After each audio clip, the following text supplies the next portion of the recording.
Thanks, Shobha. So yeah, I just want to welcome all of you here today and thank Dr. Swanson for, taking the time to talk to us.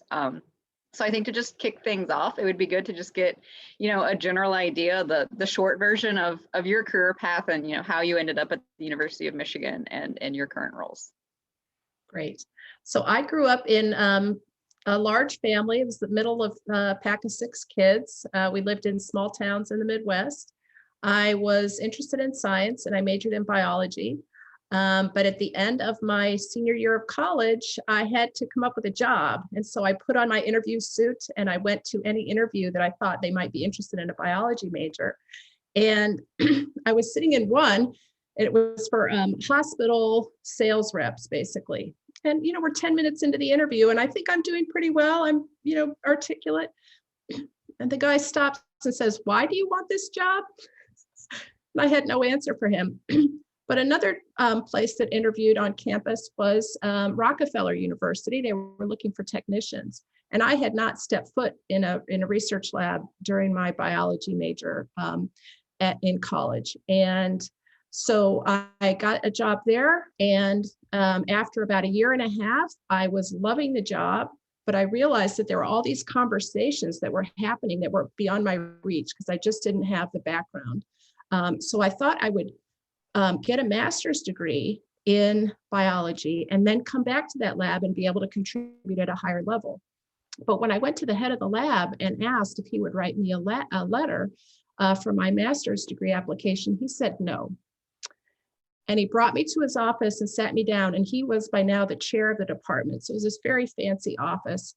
And he said, "I want you to apply to PhD programs." And I said, "Oh, no, I don't see myself doing that. I'm from the Midwest. I'm going to have a family." And he was not hearing it. He said, "Listen, you don't know how good you are unless you challenge yourself. You have no idea what opportunities or what the landscape will be 5 years, 10 years from now. Like, do not tell me now what you're not going to do. Just get the best training you can at every stage. Keep your eyes open, figure out what you're good at, and then make a decision." So I said, okay. And I applied for PhD programs. And I'm actually embarrassed to tell this story because I was privileged because I was a field hockey player and it was after Title IX had been enforced. I was actually at Yale. So it's not like I was at a backwater school. I should have had some exposure, but I was busy being an athlete, a student, goofing off with my friends, working a campus job. So really it was that mentor's insistence that I think of myself in a way that I didn't. And I started graduate school and I basically never looked back. So obviously this person was very influential in your life, and it's awesome to hear that, you had a mentor like that. But was there, I guess you said you never looked back, but as you started doing research, did you just finally it clicked you were going to be a PI, or was there ever a moment that you thought about, taking your PhD then and that training and going a different direction other than academics? Well, I was fairly stubborn. I decided I was going to have a family as I planned. So I actually had 2 children when I was a PhD student. And at the time I was at Harvard Medical School. So it was not the typical decision, but I just said, listen, this is my life and I'm going to lead it this way. And if I can also then continue on this science track, I will. Otherwise, I'll do something else. But I was just fortunate. I got advice along the way. I think I set myself up, was in a good place at a good time in my field. And that's my story and I'm sticking with it. I like it. So then once, you had created this research lab, I, have read a little bit, looked a little bit into what you do. And it seems like, you have a multitude of roles beyond just being a PI, not that just being a PI is a small task in and of itself. But can you talk a little bit then about what made you want to, continue up the ladder, you might say, and branch off into becoming a leader? And some of your roles include being the president of the American Society for Microbiology at some point. Obviously you're an OGPS now as the director of postdoctoral studies. So what made you want to just continue branching out? Yeah, I'll answer that by stepping back. I think what really interested me about science from that very first lab that I was in as a technician was I just really felt so excited and privileged to be around so many smart people, people from all over the world, very different backgrounds from my own kind of small town Midwest background. They're really passionate about what they did. And, you know, a fairly wide range of personalities are in labs too. So I just love the environment. And that is what has motivated me. So in my own research lab, I really love interacting with trainees, with students and postdocs, but also by taking on other positions, whether it's just serving on a committee at the university or planning a meeting or working for my society. It means I get to interact with colleagues from other places and build those friendships. And I think that's what has been really so meaningful that I never expected. Kind of the stereotypical view we have of a scientist is they're just completely focused on their data. But as I said, I was really drawn to science because of the people. It's very people intensive. And that has continued to be really rewarding to me. And yeah, why I recommend it to others. I agree with you completely. I love that aspect of science, is being able to connect with the others and see all the different levels working together. But do you ever, I think especially a lot of times as people, as trainees think about transitioning to being a PI and being more in charge of things, they wonder how you can balance what seems like, at least when you're a trainee, an insurmountable task of just managing your own lab with these other duties. Do you have, are there times that you have to say no? Do you have time management strategies? How do you take on all these roles without just becoming overwhelmed? Yeah, and again, I'm going to share advice that I got that I still hang on to today. So I remember when I was a junior faculty and I was approached about actually taking on a position with PIBS when I was an assistant professor. And of course I was flattered and excited, but I went to talk to my chair and he listened to my story and he said, that I can see you'd be very good at it, but realize that the perception that others will have, you're at risk of people thinking that as an assistant professor, you're more interested in service and administration than you are in your research program.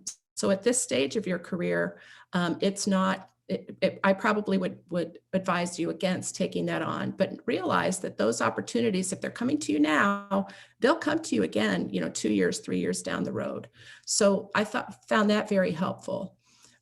Several years later, I went to the same chair, and it was right after our department had an external review. So colleagues who I knew from other institutions and I really respected came in, they did a full analysis.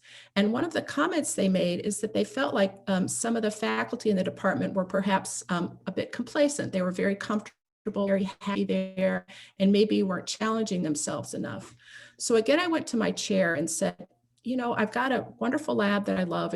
Typically I had maybe 4 to 5 people in it, not one of these massive labs with, 12 postdocs or whatever. And I said, am I being complacent? Should I really kick it up a notch?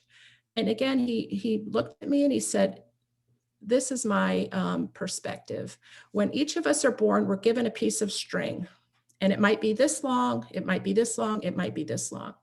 And then the challenge we have is deciding how we want to arrange our piece of string. Do we want to be really have deep expertise in a narrow area, or arrange your string this way, jack of all trades, master of none, or the more interesting, I'm going to do a little more here, a bit more here. He said, all of that is your choice, but realize that piece of string is finite. So if you put more into this, it means less into that and less into that. And that's the advice he gave me. Just think about that. So he didn't tell me like, yes, go out and get another grant. We could really use the money in the department.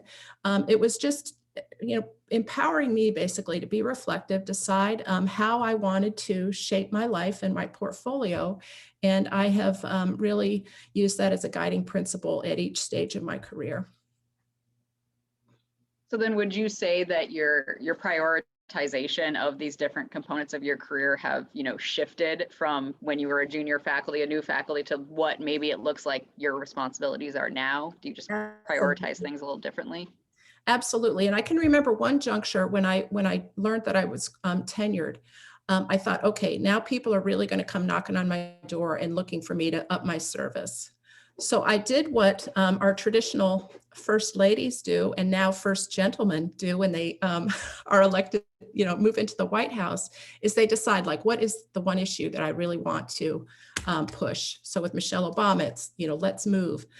So I thought about it, and what I wanted to commit to is trying to make science a better place for men and women who have children, to make it a more welcoming place, for everyone to thrive.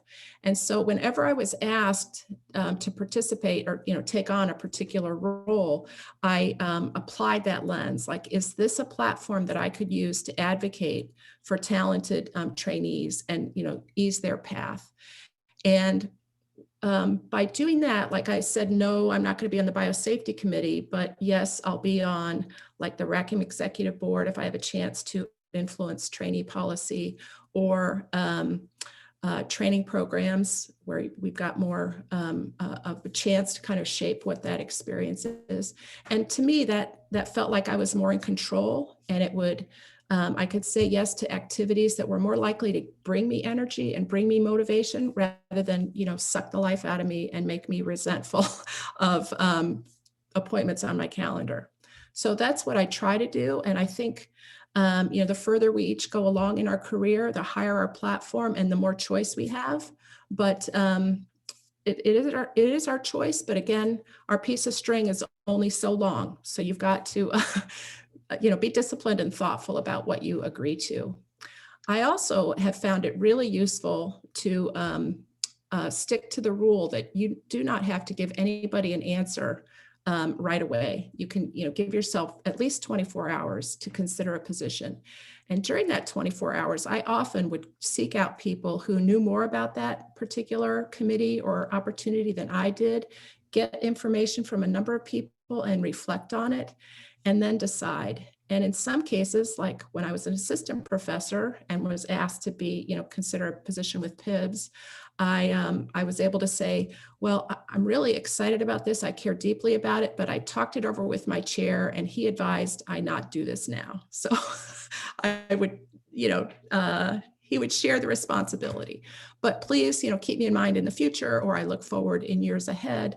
So yeah, that's the approach I've taken. So I like that. I guess your analogy to being like the first ladies or the first gentlemen with picking an initiative. So is your, interest in making, science a better place for, people with families and maybe promoting some work-life balance, also part of what has drawn you to being director of postdoctoral studies? I'm assuming you have a large interest in helping trainees and whatnot. Yeah, it's a really critical period in our career. And then also I'm aware that there's just a real discrepancy between the amount of services and support we currently provide for our pre-doctoral trainees and our medical student trainees. Whereas the postdocs are more, too often they are kind of in the shadows in terms of what the administration, how engaged the administration is and resources that are dedicated.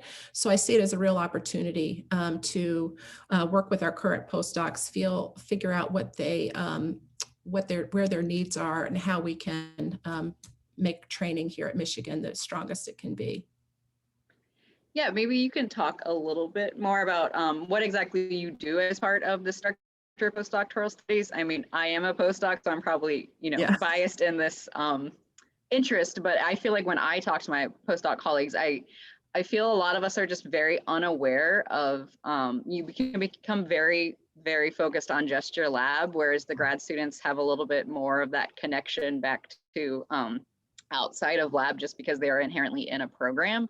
Yeah. And, you just come as a postdoc and join a specific lab, and you could just stay in that lab and not know of any of the resources at Michigan. So can you talk a bit about some of the stuff maybe you're involved with and what the resources out there are? Yeah, and I'll again reflect on my own time as a PhD student and as a postdoc. Like by the time I was a postdoc, I had 2 young kids.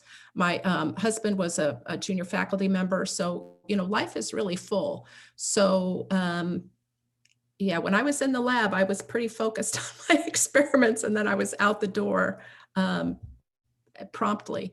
So it can be challenging because of the stage you're at as a postdoc. Fortunately, we have got a really great team in the Office of Graduate and Postdoctoral Studies.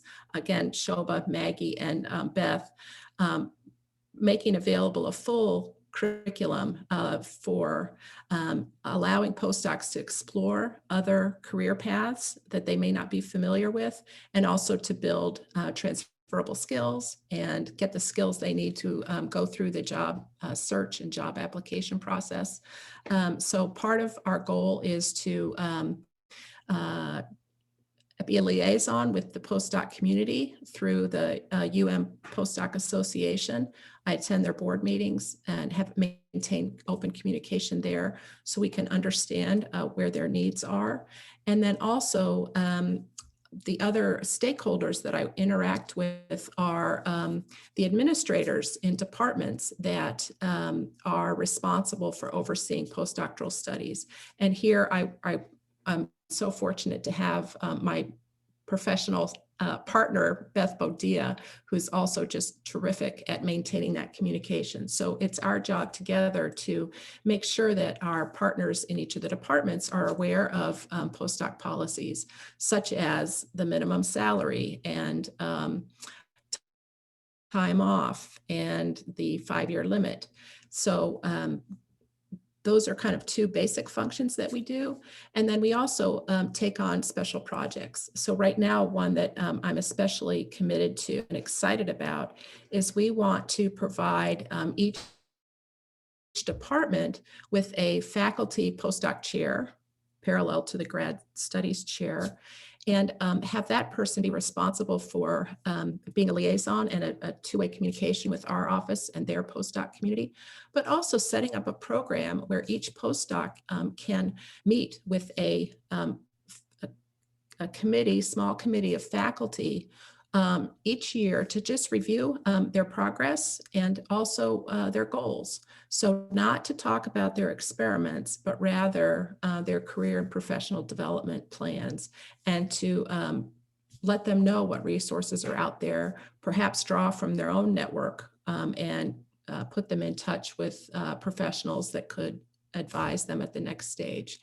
And also to provide a mechanism for each department to take to be more engaged in their overall postdoctoral training efforts, and to understand what are the best practices, which labs are doing a terrific job with their training, and which labs or faculty members maybe have a very different view of what the postdoctoral period should look like, and how can we make sure that all postdocs are getting the best training they can and not being used as workforce, for example. So that's an initiative that we are working on right now.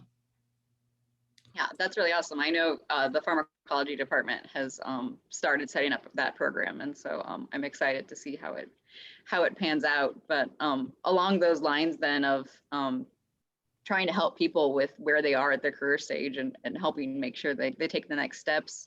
I think one of the questions that was submitted prior to this was asking, we're in a really unique time right now with the pandemic and everything being virtual, and networking is already kind of a scary word. So do you have suggestions or tips for how you think people can both network and just transition in from the postdoc career, or even just your graduate career into a postdoc or whatever, right into that next career step while we're in the midst of such a challenging time as a nation or as a world?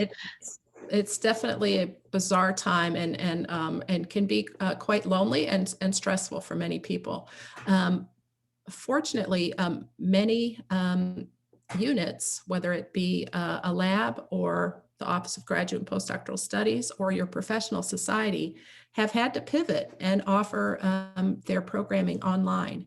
So in some ways that that actually increases flexibility and perhaps makes it easier for people to explore more broadly, because they're not having to get on a plane to go to a particular meeting, or they can listen to seminars, whether they're given at your home department, or perhaps if there's a particular faculty member that you're kind of interested in working with at the next stage of your career. Maybe you can find out when they're giving a seminar somewhere, and you can, log on and join.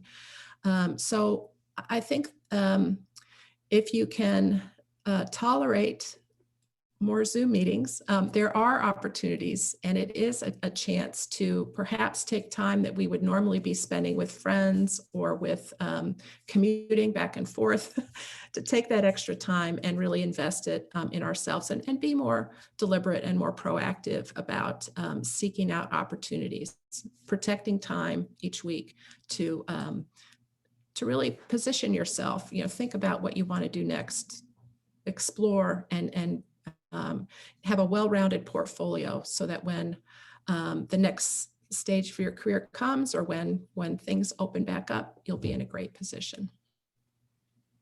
So there's a good follow-up question kind of to that in the chat. The question asks for any advice on how to stay productive and even move into an independent researcher role while managing home life with small children, seeing as you've been through that exact process. Yeah.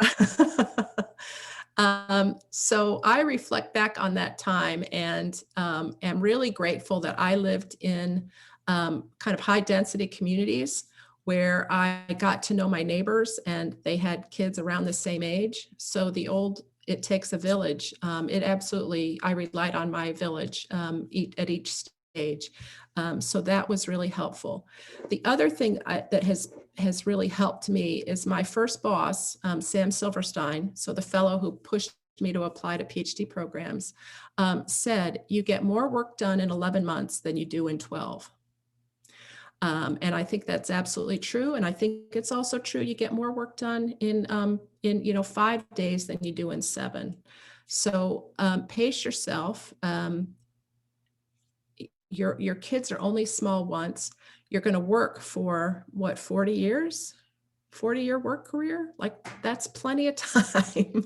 So take the time. It's not a race. Just get the best training you can at every stage. And don't put too much pressure on yourself, and get the energy from the kids, and also form a network of friends that are at a similar life stage, and help each other out, and also lower your standards. Figure out what doesn't need to be done well. The house doesn't need to be spotless, and you can get by. I like that several times in this conversation already, you've called back to, pieces like nuggets of advice that you've gotten throughout your career from prior mentors. So I guess I'm curious to know have you throughout your stage, continued to stay in touch with those mentors? And do you find having, those people that have already been there, done that as really key to helping you succeed? Absolutely. Yeah. And I'm fortunate that I was, there's a book called Women in Microbiology that my first PhD student, Brian Hammer, wrote a profile of me. And so I got to put in writing my, that story about Sam Silverstein, and to thank him. And I've also thanked him personally a number of times. But yeah, and again, it's because I personally really just enjoy interacting with people and forming these relationships with friends and colleagues in the field. And that's true of people more senior than I at my level, people more junior. So I'm a big one for seeking advice and getting a range of perspectives, and then thinking it over before I make the next step and decide how I want to arrange my piece of string for the next 3 to 5 years. I actually think that segues really nice into another question we received. Speaking of, your mentorship, and you clearly enjoy the mentorship aspect of your job, which is excellent as a trainee. I appreciate that. Someone asked, how do you navigate advising a student or a trainee who might be, currently struggling with things in their personal life that will be impacting their training and their work life. And I think sometimes people don't necessarily know where the line is between, how much of an active interest you can have in a given trainee's personal life without overstepping that boundary, but, wanting to be aware of, we have lives outside of the lab. Yeah, and I mean, the way you phrase the question, you emphasize that it really is the trainee's choice how much they want to share with you. So you have to respect people's privacy, but also it's important to let them know that you care about them as a person. So I would ask, how are things going? You seem a little down. Anything you want to talk about? And then make people aware of the resources that are available, where you can go and talk confidentially with somebody with a lot of experience with personal struggles and strain and support that's available. And just let them know, my door is open. What can I do? And I'll also say that I can remember, this is to add a little humor, I can remember one of my recent PhD students, Zach Abbott, was full of energy. And he was also, besides doing his research, was playing with a club rugby team in Detroit, and also was tried out for and made the Israeli or Jewish team to play in the Maccabee Games, the US team that would play in the Maccabee Games in Israel. So it's what he described it as like the Jewish Olympics. And he was feeling really badly about this because it meant he would be gone for, 3 weeks. And I just looked at him and I said, Zach, I had 2 babies when I was a PhD student. Like, go, have a great time. I know you'll bring home the medal, and it'll be energizing for you. So we have to think not just about how much time we put into our work, how many hours we have, but how much energy we have to put in. And if, taking an evening and spending it with friends, or, playing the piano or something like that clears your head and brings you more energy, you're going to be more effective in the hours that you do spend in the lab. So it's also, as an athlete, it's like interval training. You set aside your workout time, you give it everything you have, but then you've got to build in a rest period, because if you just try to keep, output at a same high level, you're prone to injury and your performance is actually going to decline. And I think the same is true of the intellectual work we do in research. You've got to take breaks and do other things, go for walks outside and clear your head, and then you'll come back and be more effective. So I think this myth that the number of hours you put into work is an indicator of how much you care, or how devoted you are and how successful you will be is a complete myth. And it's one that I find very annoying, because I had it put in my face when I was a young mother in the lab. And I want to be really public advocate for controlling your energy levels, more so than just, the hours. I think, for me personally, you're a very inspiring example of, someone that can actually promote work-life balance. And it doesn't just have to be, the way to run a lab and have kids is that you just never, ever do anything and you're just overwhelmed. You work less. That's how you work less, but you work smart. And I think it helped. My summer job was waiting tables. So I was pretty good at like keeping track of what stage different tables were at, and just that kind of being organized, focusing my effort on the most important things, but knowing that my day was limited, and that's how it was. I feel like one thing trainees sometimes face along those lines is when, their priorities might be, slightly misaligned with what their PI's priorities or their boss's priorities are. And I guess, do you have any advice for kind of navigating when, maybe you're and, you know, in the trainee's mind, it's like, we're doing exactly what you said, like we're giving it all when we can, but we also need to foster this other thing, and we need to set a side time for like career development. But like, you know, and in the PI's mind, it might be you're not giving enough to your research project or whatever. So how do you navigate those tricky conversations of misaligned goals? Well, again, I'm having a flashback to when I was a PhD student and mother of at least one at Harvard. And my advisor brought me into his office and said, you know, Michele, I'm really concerned about your hours.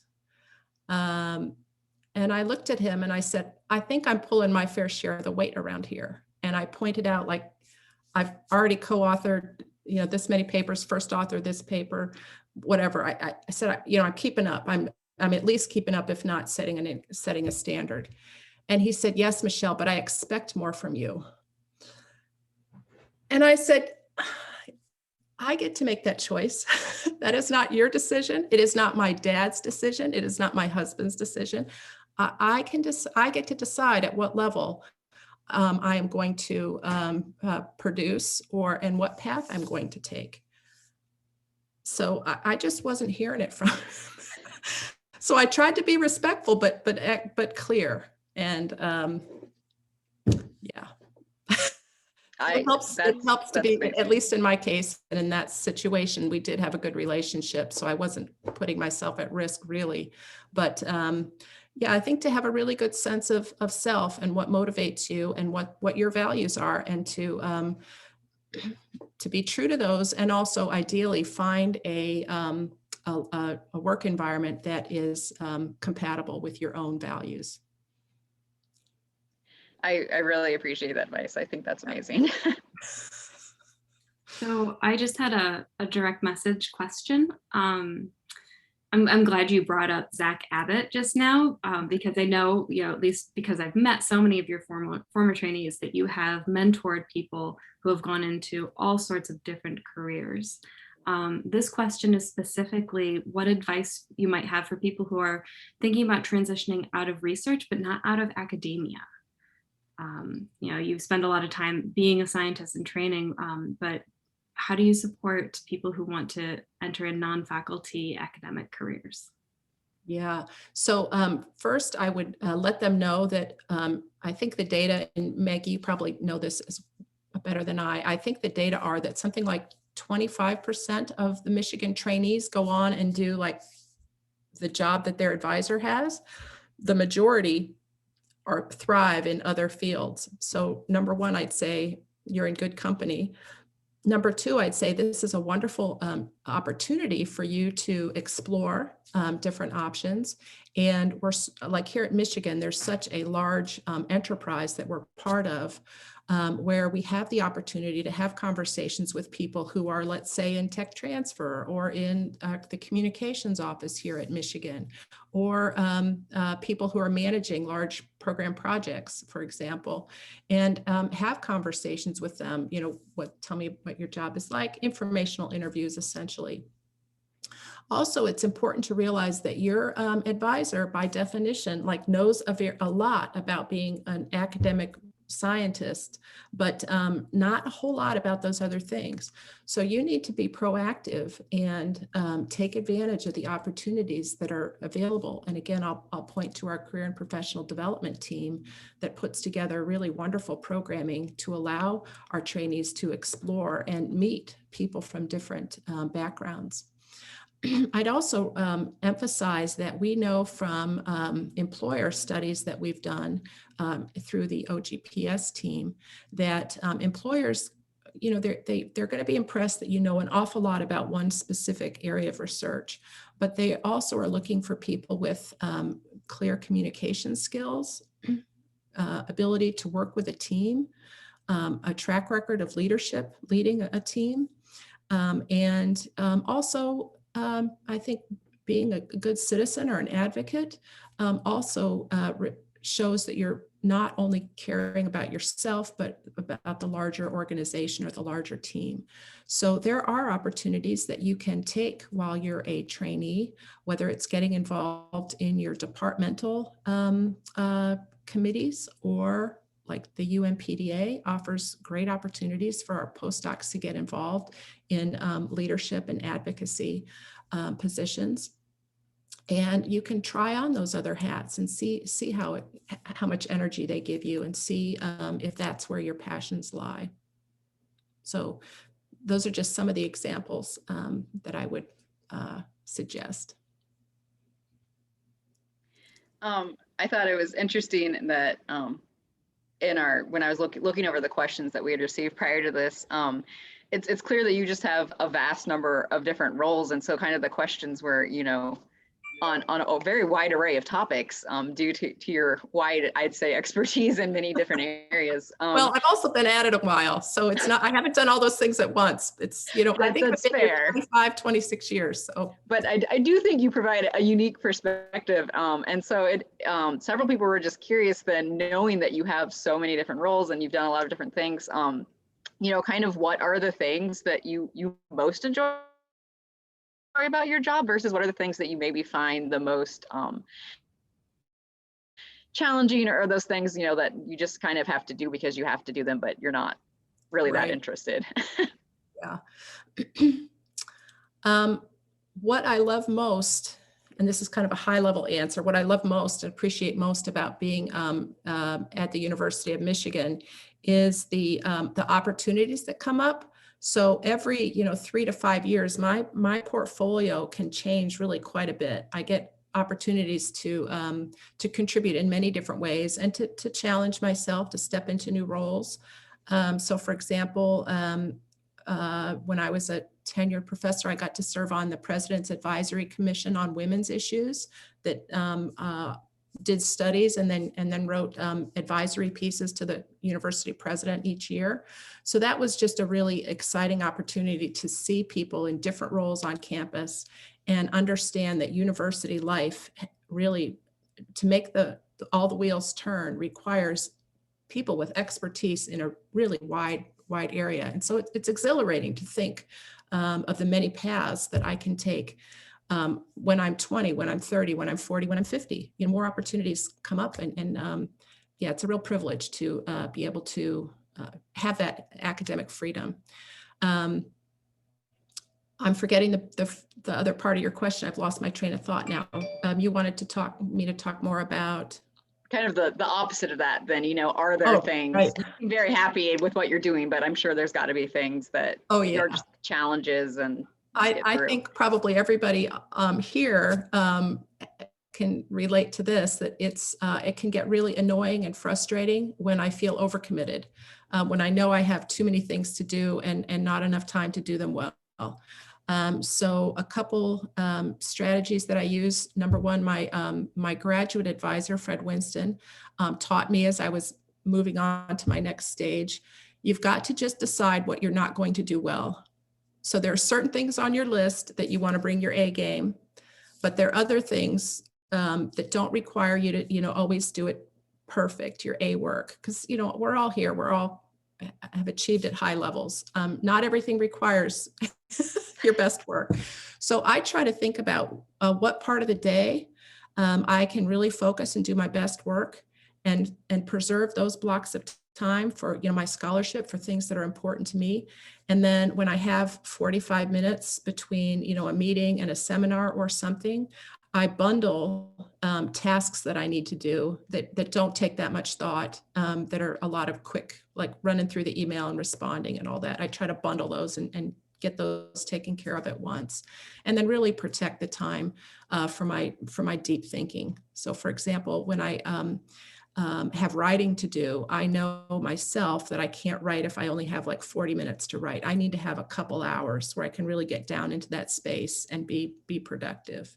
So those are some of the strategies that I use. So yeah, I'm annoyed by when I realize that I've overcommitted and I've got a bunch of meetings and I'm not able to kind of sit and focus on my scholarship.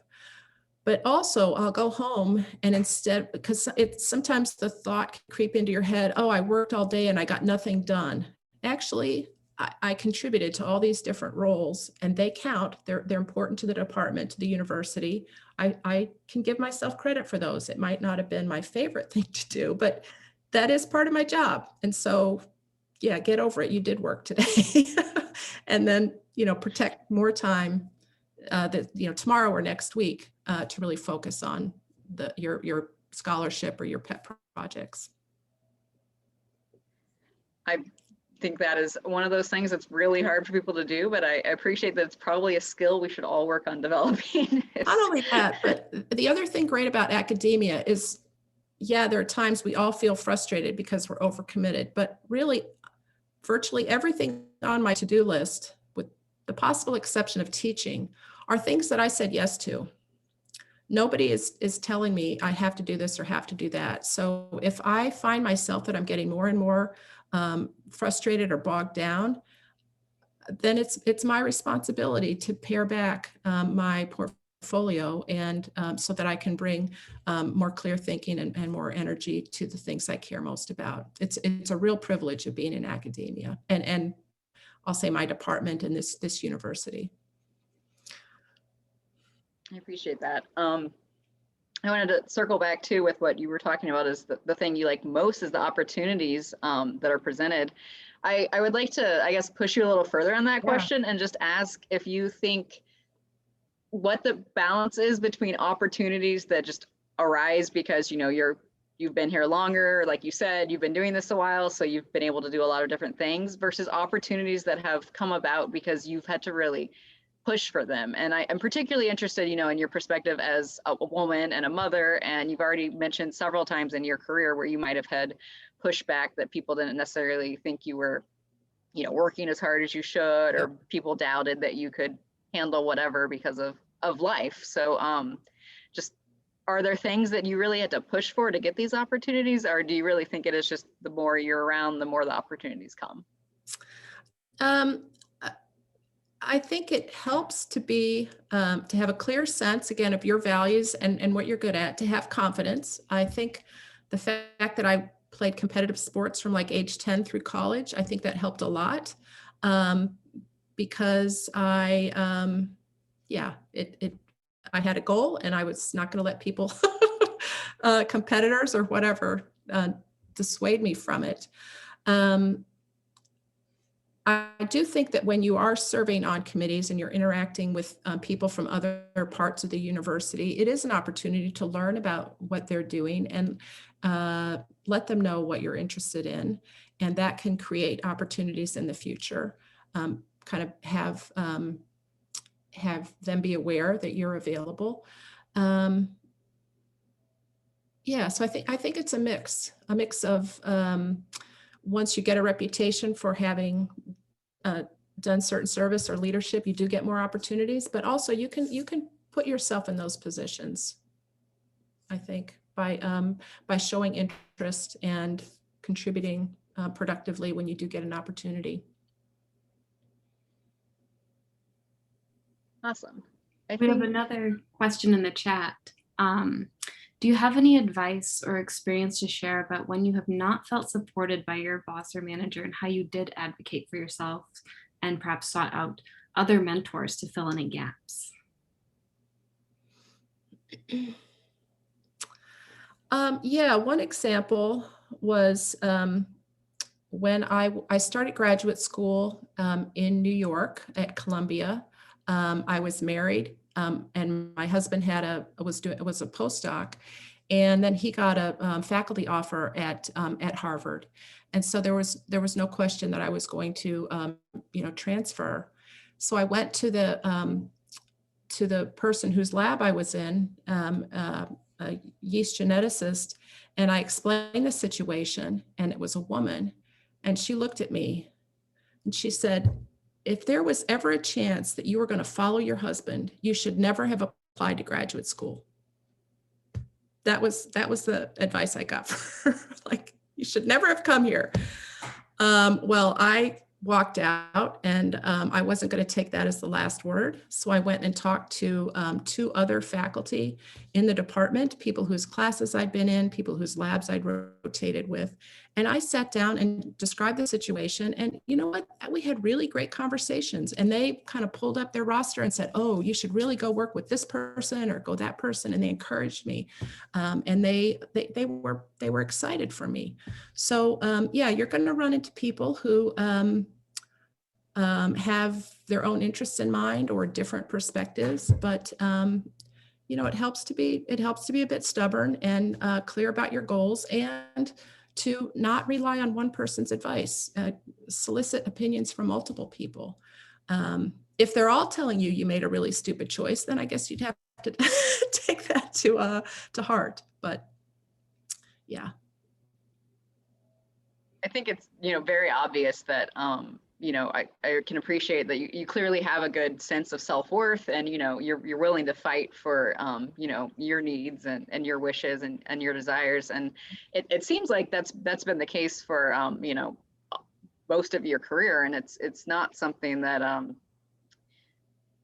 you mentioned the competitive sports, so maybe part of it was just starting with that. You've always been able to fight for yourself. Also, I grew up in the middle of a pack of 6 kids. Okay.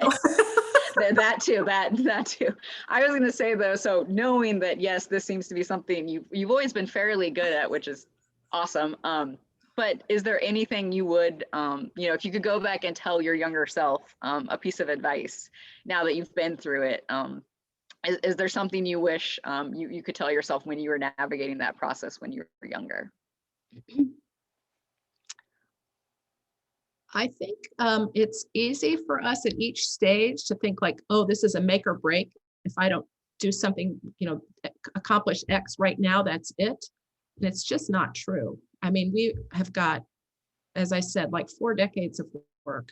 And I think if you talk to any senior person, you'll find that they didn't necessarily go straight from A to B to C, but you know, every 3 to 5 years, your portfolio can change. And so I would just have confidence that as long as you're getting good training and adding to your skill set and learning more about yourself and what energizes you and where you want, you know, what you're good at, then you can continue to put together a portfolio, weave a quilt, or, you know, build a quilt that you'll feel good about.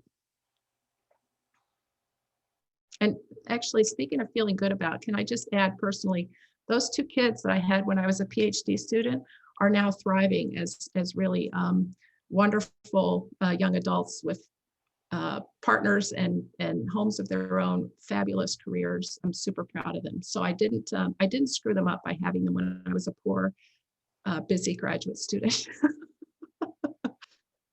That's good to know. I guess kind of as we're nearing the end of our time, then looking forward to the future.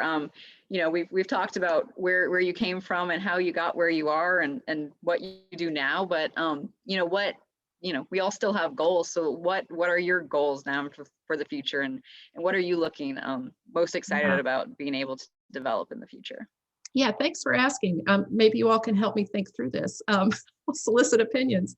So I was able to be successful as an academic scientist because we did some really the trainees, the PhD students and postdocs in the lab, did some really beautiful mechanistic studies to understand how Legionella, a bacterial pathogen that lives in water, grows in amoeba or macrophages,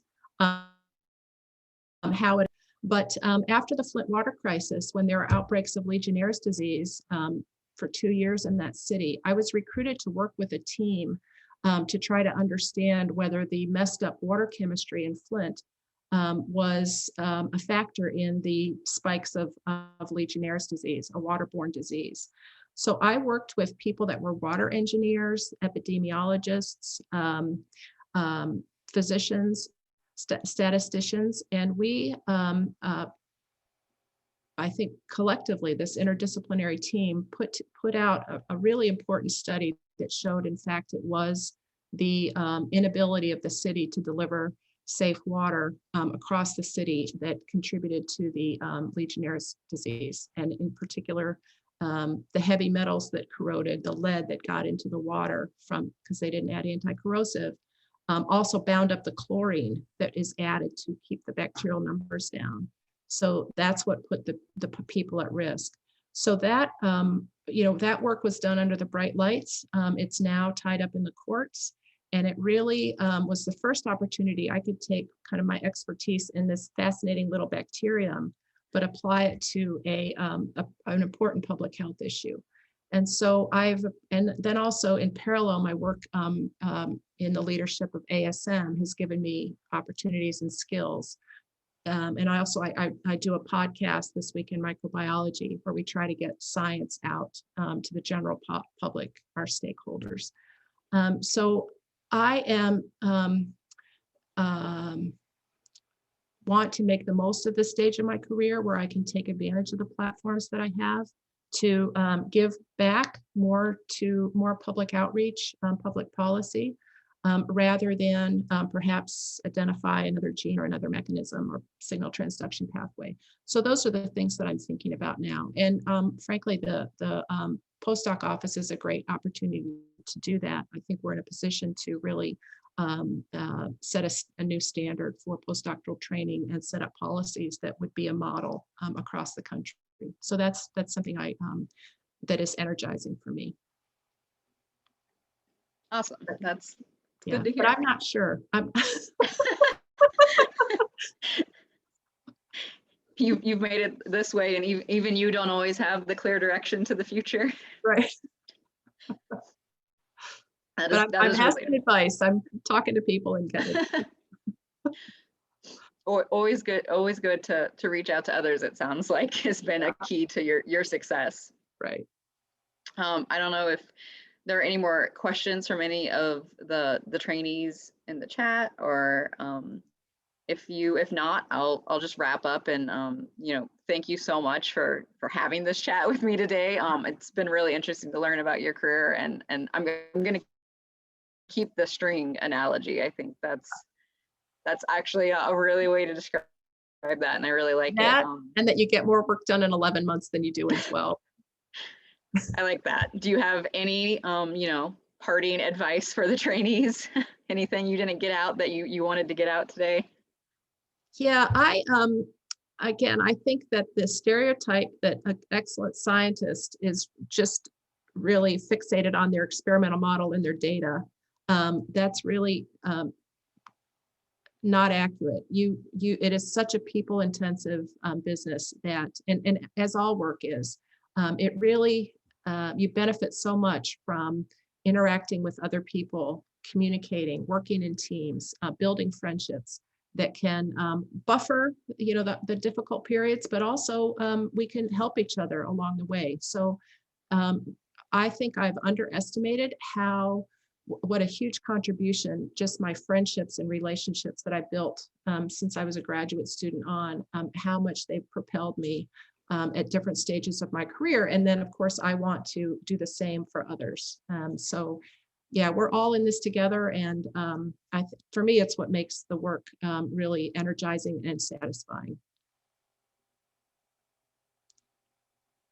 I think that's a lovely note to end on, unless anyone else has any last pressing questions. Thank you very much, Tracy. Thank you. Thank you, Michele and Stacy. Yes, thank you both. And for those of you, before you take off, I put a link in the chat for our feedback survey. It only takes about a minute and it's anonymous. It helps us guide the future programming that we as a CPD team offer. So thank you again for coming. Thank you so much, Michele and Tracy, for sharing your expertise and experiences. Yep. And you all know how to find me. M Swanson at umich.edu. Happy to chat anytime.